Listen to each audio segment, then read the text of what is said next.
Good evening student and welcome to my YouTube channel English Learn Assam. আজি এই ভিডিওত তোমালোকৰ লগত ডিসকাস কৰিম আহিছে এটা নতুন নোটিস সেৱা ফালৰ পৰা।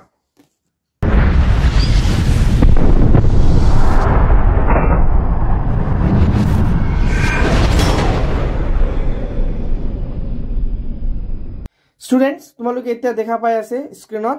এই সেৱা ফালৰ পৰা আহা নোটিস। প্ৰথমতে লিখা আছে for the student starting in class 10 ইয়াতে পয়েন্ট ওয়াইজ দিয়া আছে তোমালোকে দেখিছা এই পয়েন্ট টু ক্লিয়ার কৰি দি মই তোমালোকক এটা কৰি প্ৰথম পয়েন্টত দিয়া আছে first unit test in the month of June 2024 আৰু সেকেন্ড পয়েন্টত দিয়া আছে এই সেকেন্ড পয়েন্টটো খুবই দৰকাৰী যি সকলে তাৰ স্কুলটো চেঞ্জ কৰিছে বা বেলেগ ডিস্ট্ৰিক্টৰ পৰা বেলেগ ডিস্ট্ৰিক্টত গৈছে যদি তোমালোকৰ ক্লাস 9 ফাইনাল এক্সামিনেশনৰ মার্কস सेवा पोर्टलत एंट्री करा नाइ तेंते तुमालोके क्लास 10 त गय तुमालोके फॉर्म फिल अप करिबो नोवारिबा यात स्पष्ट लिखा আছে क्लास 9 फाइनल एग्जामिनेशन मार्क आरो first unit test of class 10 এই দুইটা মার্কস सेवा पोर्टलत एंट्री कराटो कंपलसरी নহলে तुमालोকৰ फॉर्म फिल अप নহব क्लास 10 ৰ কাৰণে আৰু सबतके इम्पोर्टेन्ट पॉइंट तो আছে लास्टत तुमालोके দেখা পাইছে सब्जेक्ट चेंज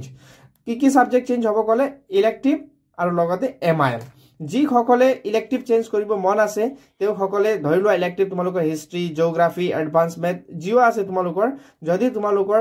ইলেক্টিভ সাবজেক্ট দি তোমালোকে সন্তুষ্ট হোৱা নাই তেন্তে তোমালোকে চেঞ্জ কৰিব পাৰিবা আৰু যদি তোমালোকৰ এমআইএল চেঞ্জ কৰিব মন আছে তেন্তে তোমালোকে এমআইএল সাবজেক্টও চেঞ্জ কৰিবলৈ সক্ষম আছা কিন্তু তোমালোকে চেঞ্জ কৰাৰ আগত এটা কথা মনত ৰাখিব লাগিব যে এই ৰেজিষ্ট্ৰেচন যোনটো তোমালোকৰ ক্লাস 9 ত হৈছে এই ৰেজিষ্ট্ৰেচন খনো তোমালোকৰ চেঞ্জ হৈ আহিব এইটো কাৰণে তোমালোকে 15 জুন 2024 আগত সাবজেক্ট চেঞ্জ কৰিব লাগিব তোমালোকে গৈ স্কুলৰ প্ৰিন্সিপাল স্যাৰ বা স্যাৰ বাইদেউ কলে স্যাৰ বাইদেউ কৈ দিব হয় তোমালোকে নিজেও কৰিব পাৰিবা কিন্তু স্কুলত গৈ কৰিলে বেছি ভাল হ'ব যেহেতু স্যাৰ বিলাকে আগৰ পৰাই কৰি আছে তাত অনলাইন কাৰেকশন উইন্ডো এটা দিয়া আছে সেৱা ফালৰ পৰা তাত গৈ তোমালোকে এপ্লাই কৰিলে তোমালোকৰ কাৰেকশন হয় নতুন সাবজেক্ট আৰু ৰেজিষ্ট্ৰেচনত বা এডমিটত হৈ আহিব থ্যাংক ইউ